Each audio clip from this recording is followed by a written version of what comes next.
It's a widely accepted fact that the Mandalorians are cool. After all, what's not to love about warriors in cool armor doing warrior things? For a while now, there's been a portion of the fanbase that's especially obsessed with all things Mandalorian, and the popularity of Star Wars, The Mandalorian, has seen this group grow dramatically. This has come with a change in perspective about the moral character of the Mandalorians. Though they used to be generally understood as evil or at least evil adjacent, nowadays you've got plenty of people that construe them as the good guys, or at least morally superior to both the Jedi and the Sith. But is this change in perspectives justified? Are the Mandalorians good or evil? In this video, we'll be taking a hard look at this question.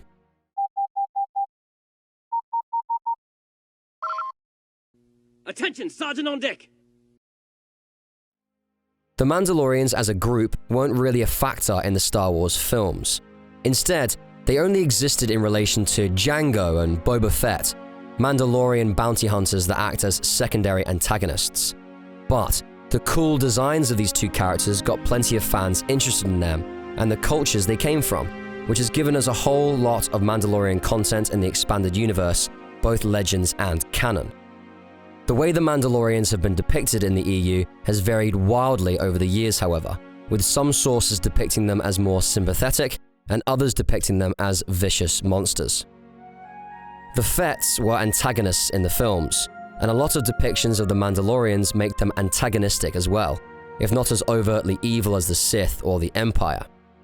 In the Tales of the Jedi comics, the Mandalorians are allies of the Sith, while in the first Knights of the Old Republic and its tie-in comics, the Mandalorians are antagonists in their own right, depicted as vicious raiders that take pleasure in carnage and genocide.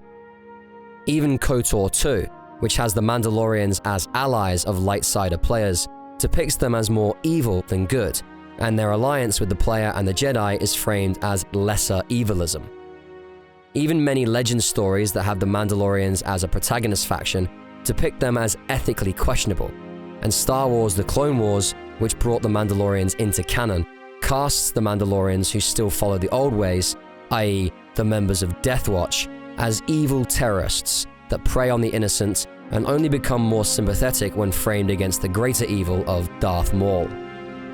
But there are also a wealth of sources that paint the Mandalorians in a more favorable light.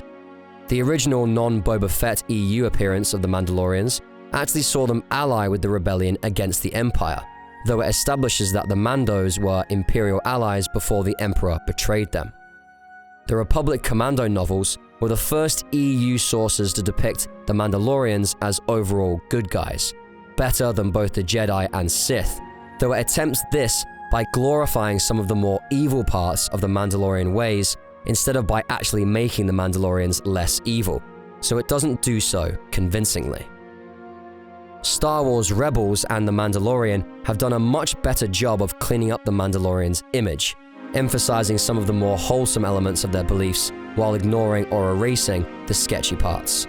The Mandalorian in particular depicts the Mandos as misunderstood but ultimately honorable and loyal warriors, far removed from the violent Death Watch we saw in the Clone Wars. We could easily make an argument for one side or another by selecting a few of these depictions and pulling examples from them. If we were to judge the Mandalorians solely by everything they've done across all their appearances, they'd probably rank as evil. Legends has more than enough stories of them committing genocides across the whole length of their history to outweigh the nuanced, more recent portrayals have tried to inject. But we don't think that approach would be fair, since all of these different depictions were written with different ideas of the Mandalorians in mind, and those who think the Mandalorians are the good guys probably aren't talking about the Neo-Crusaders or the Death Watch. Most Mandalorian fans, we reckon, are fans of the Mandalorians as presented in The Mandalorian. So we're going to give the Mandos the benefit of the doubt and completely ignore the various chapters of their history. Instead, we're going to answer our question based solely on what the Mandalorians believed. There are a few different versions of the Mandalorian belief system. The Mandalorian Creed is the one most people are familiar with, as often mentioned in The Mandalorian. Unfortunately, the show has yet to give us a complete version of the Creed, only a few vague notions of its main themes. Loyalty and community were big parts of it, as was honesty and honor. The Mandalorians of canon were big on notions of the clan as family. At the same time, the Creed was the source of the Mandalorians' warrior ethos. Weapons were said to be part of their religion, and their lifestyles were built around fighting, strength, and competition, though always in service to the clan. In Legends, the same holds true, though Legends gives us a bit more detail. The Mandalorians' honor code is defined according to 6 principles. The Resol'nare, which were to wear armor, speak the language, defend the clan, raise one's children as Mandalorians, contribute to the clan, and obey the Mandalore. In Legends, the Mandalorians started out worshipping a war god, then worshipping war as a concept, before eventually secularizing and instead construing war as the purpose of life, a test of honor that all Mandalorians were called to participate in.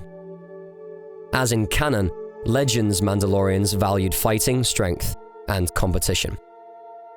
To put all this in simpler terms, the Mandalorians are just another example of the classic honorable warrior race, like the Klingons from Star Trek or the Sangheili from Halo.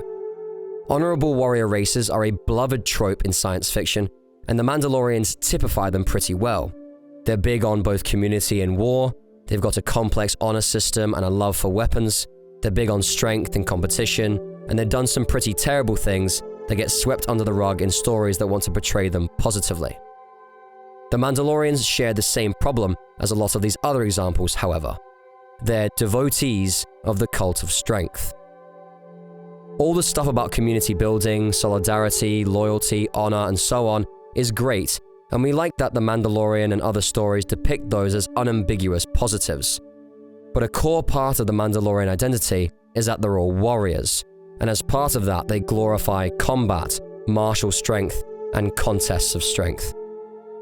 Both in Legends and canon, they've been shown to adhere to the principle that rule of the Mandalorians belongs to the strongest, and that this is usually proven through some form of combat. Inescapably, this means that whoever the system considers weak is framed as less deserving of leadership and respect, and no matter how it's framed, it's evil to a degree. The crimes perpetrated by the Mandalorians in stories that depict them unfavorably usually stem from this belief system, and are really just the inevitable results of projecting this sort of strength-based worldview onto everything. As an example, let's consider Canderous Ordo from Knights of the Old Republic. Canderous is your ally in the game, and on the whole he's one of the better Mandalorians. He's loyal to you and hates the Sith, and he's got all the community-centric values we like the Mandalorians for in spades. But the game's alignment system has him leaning towards the dark side, and there are plenty of times where it's not hard to see why. Canderous fully embraces the rule of the strong philosophy of the Mandalorians, and it leads him to say some pretty sketchy, if admittedly funny, things at some point. Mandalorian raiders have been milking the outlying farms dry, too. I hear John got hit really bad. Too bad about his daughter. He should have been protecting her better if he wanted to keep her. Mandalorian beast. Some of us don't like fighting and killing and butchering as much as you. There's nothing honorable about war and nothing all-consumingly important about fighting.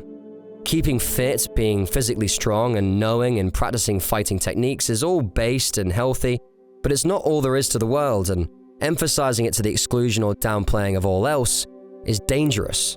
War is also never a good thing in any respect, even if necessary or fought for a just reason. Cult of strength ideologies like the Mandalorians naturally give way to the idea that might makes right, the great lie in which all the worst atrocities have their roots. Even worse, they can promote the lie of the honorable war, something that does not exist, has never existed, and can never exist. Star Wars is fundamentally anti-war. Though it endorses just and necessary wars and often romanticizes them as heroic, its righteous wars are always framed as wars to end war, necessary evils instead of fundamental goods. And Star Wars is also fundamentally against the cult of strength. It respects strength, but its heroes are nonetheless those who side with the weak against the strong, the rebels and Jedi who act as underdogs in the fight against superior forces. That's why the Mandalorians are antagonists more often than not, and it's why they only become protagonists when their warrior ways have driven them into an extreme underdog position. The Mandalorians are far from completely evil, apart from a handful of sects.